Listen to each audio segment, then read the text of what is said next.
Welcome back to another episode of What Are You Made Of with your boy, the unstoppable, the inexorable Mike C-Roc. I'm in the house today after a trip from LA that some would have considered travel from hell. However, when you figure things out, you finally figure things out in life, you make it a great trip, you make it fun. My son and I got the bond. I was just talking to our guest today, Simon, in the quote unquote green room about this, and I'm back. I feel fine. I feel ready to go and re-energized. And it's great to have a great guest with us today.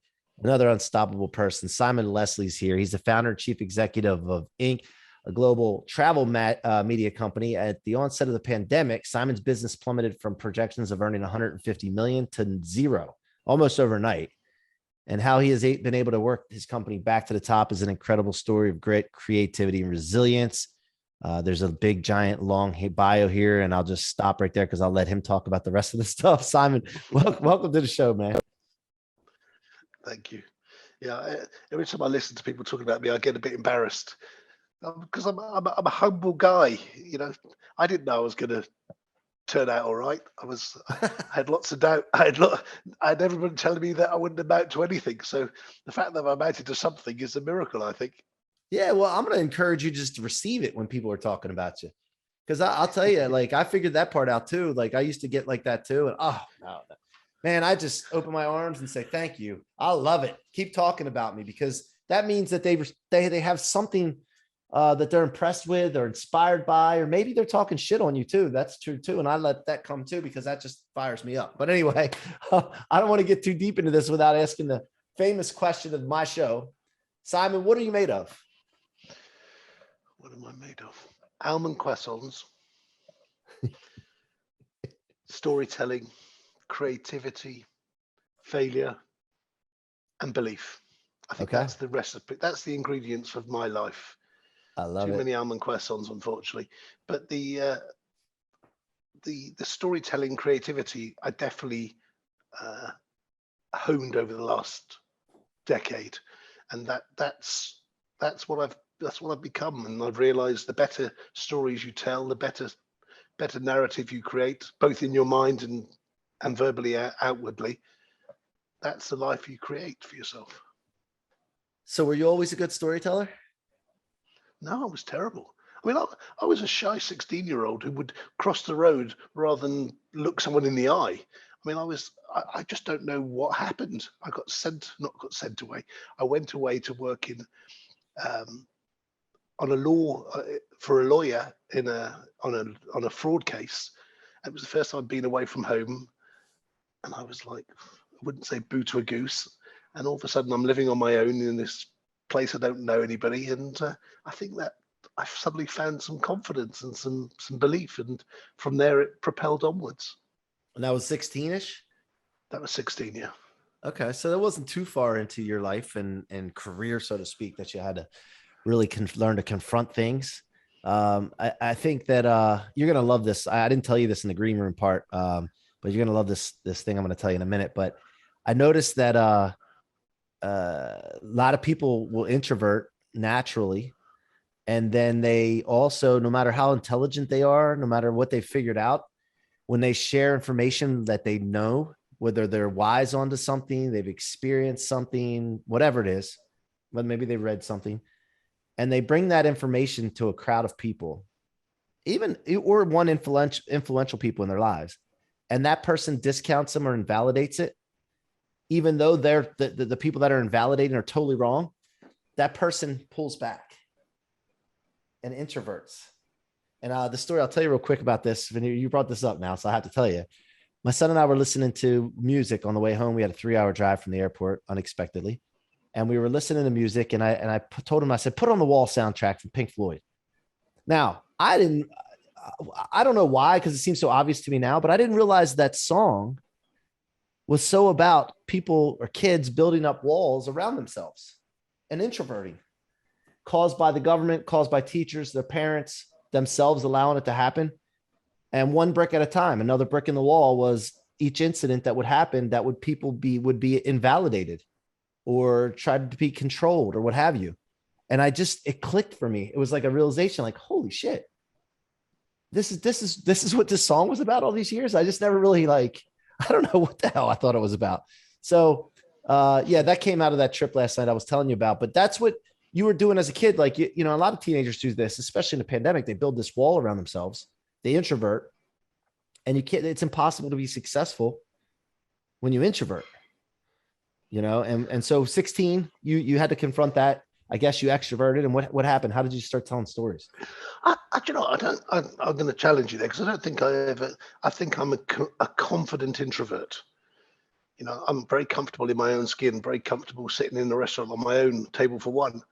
But I'm also very confident in a group and amongst people and making people laugh and having fun. But I do think I'm still that shy 16-year-old kid, just with with a lot more knowledge, a lot more bravado to come with it. So rather than there's people out there today who are walk around like they own and they've done everything and they've actually achieved nothing, you know, I've used the medals or the honors or the awards and the learnings and the failures to become, you know, a more rounded, better equipped human being. Yeah. So what happened at 16 then? Where did you start getting into the storytelling? So at 17, I left school. I was thrown out of school. I was asked to leave politely. I wasn't a very good student. I didn't like education, and I think it's quite interesting that all my boys were going to end up leaving school and not go to university. And that's not because I'm not pushing them to. It's just they've made that decision themselves. I looked in the paper of those days, and I circled any job, and it said no experience necessary, and £300 a week, which is about $500 in those days. And I went, yeah, let's do that. And it was a commission only insurance, knocking on doors, selling insurance door to door. And that's what I went off and did. And that was my very first job. On the very first night out on the street, I sold a policy. No one had ever done that before. Within a month, they promoted me to running a team, 17 spotty with a Renault 5 and 4 guys. And we used to drive around the roughest parts of London, drop them there and say, right, go and sign up some policies. And I just started developing very quickly. And I went, do you know what? I'm quite good at this sales business. You know, that's where the confidence started to kick in. And, you know, those early 80s were an interesting time. It was a time of Maggie Thatcher and, you know, Greed is Good and Wall Street and all those movies. That was me. That was me working in the city, trying to make success of it. I'd always wanted. Sorry, this is the leftover of COVID. That little cheeky cough. Oh yeah. I'd always wanted to be a real estate. You call it real estate. We call them estate agents, Yeah. right? So show people around flat. Go, there's a kitchen. There's a bathroom. You know, in case you didn't know yourself. And none of those would give me a job. So what do you do when you've made a few pounds? You go, I'll buy my own one. So that's what I did. I went from there and I bought my own estate agency. And this was coincided with the biggest recession of the 80s. It was basically like 2008. Everything collapsed. I survived about a year, and then I chucked the towel in and said, look, it's not for me. My mate who we'd met on the first day at the door-to-door insurance came back. He'd been traveling around the world. He'd been headhunted when we were selling insurance. Some guy opened the door and said, oh, darling, you're fabulously attractive. I'm going to turn you into a superstar. He became the face of Tango and Peanuts. And he went off around the world traveling, blew every dime that he'd made. He said, right, Si, we're going to go into the advertising business. We're going to sell adverts. And that's what we did. And that's how I guess I started. And there was a few iterations after that, but that's how I got into advertising. And you were how old at that point? 20. Okay, 20. And then you started selling advertising. And then how did that lead into what you've, you know, really are known for based on the bio here, which global travel media company? Like what, yeah, like how did that transpire? So, and by the way, did you ever see yourself, like, sometimes I think to myself too, like, did I see myself where I am today back in the day? Like, did you ever visualize where you are today and it actually happened? Or it's funny. So he came in one day and he said, I'm going to leave. I'm going to live in Australia. So you can do what you like with the business, but we built up a little local magazine business, like a shelter magazine for the posh areas of London. And he decided he fell in love with this Australian girl, and he was off and he was going to go and marry her. And then he got to Australia and found her in bed with somebody else, and that's a whole different story. But he left me, and at that same time, I met my current partner, Michael Keating, and together got we got into the, we weren't a travel media business. We were just a generalist publisher. We were publishing magazines for Law Society, for accountants. We had a magazine called Allergy, and people used to get sick with the plastic when it arrived. So we really didn't know anything about travel. And then we won this contract for a tiny little airline, probably the smallest airline in the world, British Mediterranean Airlines. They had one route from London to Beirut. This was after the Civil War in the 90s, so they'd just been at war for a decade. And we went in there and we made a success of it. And then we won this other airline, which was an East African airline. So Rwanda, Uganda, Tanzania. So I spent most of my formative years traveling around the Middle East, traveling around Africa, meeting different cultures. And if you want to know where the storytelling came from, go do business in the Middle East, go do business in Africa. You'll learn everything you need to know about negotiation, about dealing with people, dealing with hot heads, calm people, people who've got no emotion, too much emotion. And I guess that's where I learned it. And also the traveling broadens your mind. It gives you abundance of confidence as well. So two things. One, the magazine itself for like an airline. Okay. Let's explain this to the audience. So this is a magazine for their guests or their clients when they come on the thing for them to read, they'd be stuck inside the seats. Is that Correct. What you're talking about? Okay. So pre-COVID, we had 39 clients, 39 airlines. So we were the biggest by a country mile. I think I've got a world record. So American Airlines, for example, just American, United. So their American Ways magazine, I think it's called, or something like that. And Southwest Correct. Has one, right? That's you guys. We did a lot of those. Okay. Not anymore. No. But that's what you did. And then so everybody understands. Did, yeah. And then there's ads sold in those magazines because obviously they have eyes on them because people are in the seats. So Correct. I got it. Okay. Makes sense. All right. So then you want to elaborate on that before my next question? Yes. So we decided, do you know what? We're quite good at this. After 9/11. So 9/11 was a real turning point for a lot of people because people got scared of the airline business. Mm-hmm. And I said, you know what? I'm not scared of it. I think it's going to boom. And in the early 2000s, it really did boom. It went from, I think it was 52 new airlines launched in 2000 to 2005. And basically we were the de facto supplier. We dominated the space. So if someone launched a new airline, we got a phone call saying, do you want to do the magazine? And we made a success of it from there. From about 2003, we said, this is a space we're going to dominate. And we went off. My first client was in Atlanta, was Airtran Airways. First time I got into the States, we didn't have an operation here. We ran it from London with a night shift. Same time we launched in Singapore with a couple of airlines over there. So suddenly we had a global business. We've gone from a cottage industry in the UK to working on 3 different time zones. And then I was spending my life running between the 3 of them. And how did you learn how to scale the company? Like, all companies go through these stages, right? And then they hit these ceilings or they hit these things where if their foundation's not set up properly. But how did you know how to scale? And how did you because obviously the publishing had to, picked up and then you'd have to have a larger operation, larger printing press area, whatever you call it. So how did you know how to do that? Or did you learn on the fly? Did you get advisors, mentors? A lot of it was learning on the fly and just learning as you progress. I had breakfast with someone this morning and he said to me, look, he's in property, and he said, look, what people fundamentally don't understand is doing a $250,000 flat or a $25 million flat, the paperwork is the same, the effort is the same. It's just the rewards and the risks are different. And that was the same thing with us. All we were doing was launching more of the same in more and more markets. Now listen, we went into China and we got our ass kicked. Went into Russia and got our ass kicked. Went into India, got our ass kicked, because we were trying to run a business the same way we ran it in other markets, and some markets didn't take to our way of doing business. But we succeeded in Singapore, we succeeded in London, and we succeeded in the States. And then United came along, American came along. And all of a sudden, we've got the biggest airlines in the world. Singapore, Etihad, Virgin, all became clients of ours, and that's what propelled us. And from 2007 to 2012, everyone kept saying, "It's the end of magazines. You got to get out of here. This ain't going to survive." And I can tell you, December 2019 was our best ever year.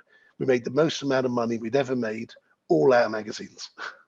Wow. And then how did you learn also, I guess from experience probably, but how major companies handle bids instead of like you're not selling to one person, you're not pitching someone. Your bid, you select bids or they select bids, you submit one. Like how did you learn all that right, racket? When you get passionate about a product or a project, you become better at pitching, you become better at bidding, you become better. You start to know what the market will pay. You start to know what your competitors will do and how far they will go. And we just had bigger balls than everybody else. And there was one deal we did with a very big airline. We were sat in the field in the middle of nowhere. The only Wi-Fi we were stealing off somebody's cottage from 3 blocks away because we couldn't find Wi-Fi. And we're making a $30 million bid for this contract. And we're looking at each other in this field at night, looking up at the stars going, are we really going to do this? And I said, oh, fuck it, let's just do it. Press send. And that was it. And we won it on, I remember the moment of where we were sat, the emotion of making that commitment. And that's what you had to do. You had to be brave. And when you got those bids, did you ever have that oh shit moment? Like, oh shit, how are we going to produce this much? Like, or were you already capable of that? Like at that point, did you ever have that moment? I think sometimes when we were running it, we very rarely got it wrong. It's really weird. And I don't know if that was just luck or anything else, but we rarely got it wrong. Nearly every single one we made a success of. There was a couple where, oh God, we've had a foobar here. We've got to get out of this one as quickly as we got into it. But it was so few and far between. And the thing is with doing business, and this is a lesson for anyone in business, we hardly lost any contracts. Mainly because at the time of going into business, we decided we were repitching. So we just won the contract, and I said, right now we behave like we're repitching. Yeah. We ain't waiting. Yeah. We ain't waiting 5 years Mm-hmm. like everybody else. They'll get to the last day and then they'll say, "Oh, this is the improvements we're going to make on the next contract." Mm-hmm. Right? Yeah, I love that. We started making improvements on day one. Yep. Right. We've done the first issue. How can we make it better? What can we do? Let's go out to every customer. Let's find out what we can do better. So I think that's what differentiated us with it. People always say to me, how did you dominate a space? Because I've done it again with the TV. It's about doing things that you're not paid to do. Your contract says you do this. I then say, well, what else can we do that's going to make us give far better value to all parties involved? Yeah, I love that. So then the magazines, when digital comes out and innovation comes out, you're moving to television now. Like, did you go through a transition where you're like, okay, we got to figure something out, and then how to get it maybe into their apps, their mobile apps, and somehow selling? And by the way, did you guys sell the advertising? Yes. Okay, so for all these magazines, you guys are the ones that you have a sales team too that's selling advertising, and the airlines don't handle that at all. No, we did everything. Everything was super nuts. So we took a blank canvas and said, this is what's going to be in there. And then we had at my peak, I had 155 salespeople across the world. And so it was the biggest direct sales team, certainly in this media space. Gotcha. So you call a business up and say, hey, listen, we run the media for these airlines. Here's the details. Let's set up a call. And then you'd show them the numbers and all that. Okay, got it. Just like any other marketing. How about the transition now though, with innovation, technology, and mobile apps coming out? Like what are you doing now? And then what's on the docket for the future? What's the vision? I was very much ahead of my time. So we panicked in 2012. We went, the end is nigh for the print magazine, for this little magazine. So what we've got to do is we've got to get into apps, and we've got to build apps, and we've got to do all this. And we said, look, we'll spend a couple of $100,000. That couple of $100,000 became 5 million, and we'd not only built apps for the magazines, we built apps for the airlines. So like you get on the United app today and you book everything, we built 2 of those for 2 big Asian and Australian airlines. Wow. And we always thought, well, we'll own the app and then we'll own the advertising space. Yeah. And by the time we spent all this money, we built it, there was no advertisers. They weren't that interested in it. And then the airlines decided they didn't want to give. So that basically bankrupted us in 2015. So I was on my knees. So that was the first real episode of, not caused by anything other than my own stupidity or our own stupidity. And we had to rebuild from there. And I remember being sat in the boardroom with Deloitte's, and the woman from Deloitte's looking me in the eye and going, "You are not capable of saving this business. You are not capable of running this business." And I went, "It's very good information, but it's not factually correct, and I'll prove you wrong." And from that day onwards, we was four of us. We removed a few of our partners, and Michael and I took the business back, and we doubled the turnover, doubled the bottom line consistently for 5 years until the pandemic came along. Sticking with magazines. Sticking with magazines, sticking to what we were good at. Yeah, leaning into what works.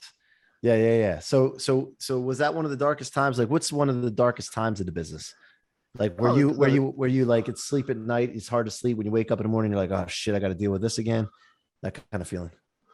No, that was COVID. COVID. COVID was the first time that as a business we had zero control, because you'd gone through 9/11, you'd gone through 2008, you'd gone through 2012 when countries were going bust, and now you've gone through our own little, nuclear mess. And then, but all the way through that, we remained profitable. We never lost any money during any of those years, but we were never making very much money. We were always making sort of between 1 and 2 million a year. But then along came this pesky pandemic, and they closed the airports. They switched off the airplanes. They said, you cannot do your business. There's nothing you can do. And that was the first time in my life where I felt like, I'm not quite sure what I'm going to do next. Take us through it. Like, what was going on? It's not just that thought right there. Like, obviously days happen, weeks happen, months happen. Like, take us through that timeline. That's why I wrote the book. You got a diary of a CEO in crisis. You've got 24 months from February 2020 right the way through to December 2021.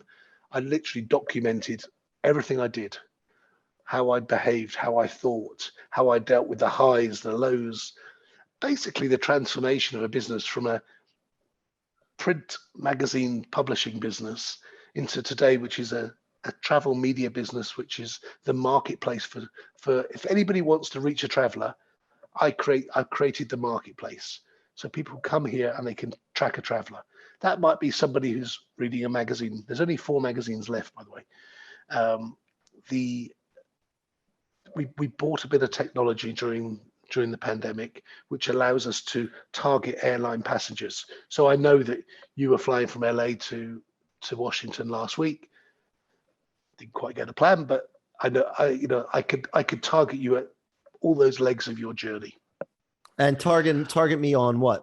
On social media? On where do you social media? Yeah. So okay. Facebook, Instagram, Google, okay. TikTok. Yeah. And then I also we'd invested in a TV network called ReachTV in 2018, but it was a small little network. And then January 12th, 2021, the mighty CNN decided they were going to leave the airport and all their screens that they had at the airports, and we took it over. And that was a huge game changer. It took us from having the sort of second or third in some airports network to suddenly having the biggest airport network, TV network in the country. So on all the TVs in airports, in what country? US? In the US, yeah. In the US and Canada. So then when I'm at the airports, when I'm traveling, that's ReachTV, that most television I'm seeing? Correct. Okay. And then to follow that up, we negotiated with the NFL and we won the rights to play football at the airports. So over the weekend, we were the only network that had all 5 games leading up all the way to the Super Bowl. So all of a sudden we went from this sleepy little network to being Fox Sports or ESPN. We were the home of live sports. We then bought live sports into planes. So if you get on a Etihad, Emirates, Singapore, the big airlines of the world, if there's a live sports game on, we have that live on in flight as well. And then the way you pay for it is selling ads on those shows and all the programming, Correct. Right? Okay, just like a regular television show. Okay, so And I'll wind down on this question here because I know we're up on against the clock here, but I guess my question is, did you really know what you were doing throughout this whole thing, especially this last pivot, or is it things like you were like? Because here's the thing: the reason I'm asking this, to me, I'm a very creative person too. So when you're more creative, a lot of times there's a lot more ideas that you can try to execute upon, right? So did you know what was going to work right away and then leaned into it, or did you try? Were you trying things like what full transparency? And people can read the book. I want to send people where they can get it before we wrap up here. But full transparency, did you really know what the hell you were doing, or did it just click? I'm going to go back to my 16-year-old self. I still haven't got a clue what I'm doing. and when they figure it out, there'll be trouble. But no, that's what I used to say quite a lot, actually. I used to say that a lot. And actually, what I suddenly realized was, you know what? I'm really good. I'm really good at doing what I do. And I had to borrow a lot of money to do the CNN deal in a very short space of time. And I remember the investor asking me and saying, how come you think you can do what CNN couldn't do? And I said, that's why you don't pay me enough money.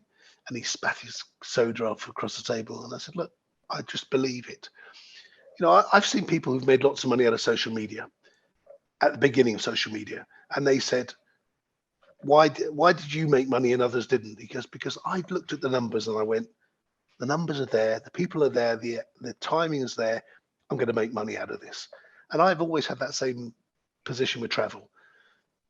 As long as the people are there, as long as the airlines can operate, the numbers are so huge and the audience is so curated, because we've got rid of people who are really, really old, really, really poor, really, really, not interested in going anywhere. So what you're left with is this really the nice, creamy, juicy bit of the pie that everybody wants to reach. And as long as that number keeps growing, which it is at the moment, we've got there's nothing we can do that's going to stop us being successful. And everybody has, well, not everybody, but most people have two eyes. So yeah, that's a lot of eyeballs, man. Think about it. Wow. Yeah. So Simon, what is it that you want to promote today? But go ahead. I was just going to say on that point, that's what's beautiful about this inventory that I've created, this marketplace I've created.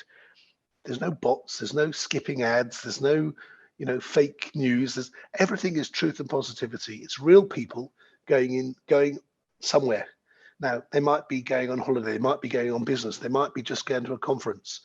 That's the sort of people you want to reach while they're in that. So they've got their credit card in their pocket and they want to spend money. And that's that. Just so for clarification, ReachTV is the ones that are in the airport. What's the marketplace called? Inc is the marketplace. Inc is the marketplace. Okay. Yeah. Yeah.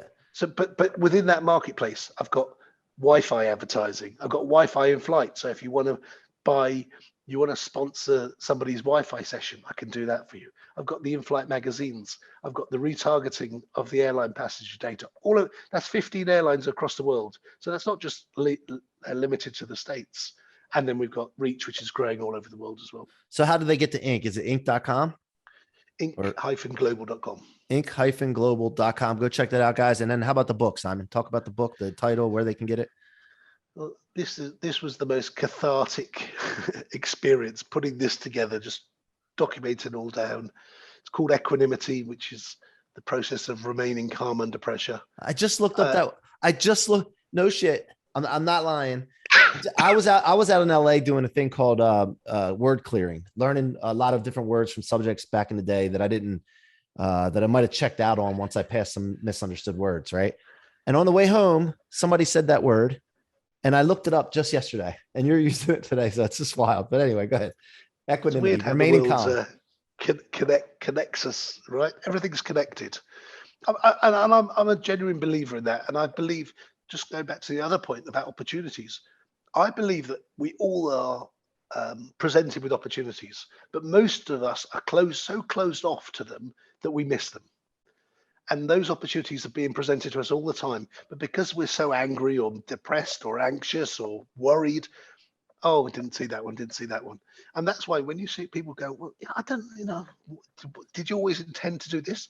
Most successful people are just open. They're open to the opportunities as they get presented. 100%, man. I'm in alignment with that. So the book, Equanimity. Yeah. Equanimity. Where can they get that? Is it on Amazon? It's on Amazon. And I've got to tell you, if I was anybody, I'd get the Audible version. I've just finished it. One of the National Opera thespians has narrated it for me, and I sat there listening to it over the weekend, and I went, "Wow, this is just beautiful." The way he talked through the story for me. Oh, so you didn't do it. It was somebody else? No. Yeah. Yeah. I like your voice, man. It would have been cool to hear you too. Well, look, Simon, I want to thank you for coming on today. Thank you for being transparent.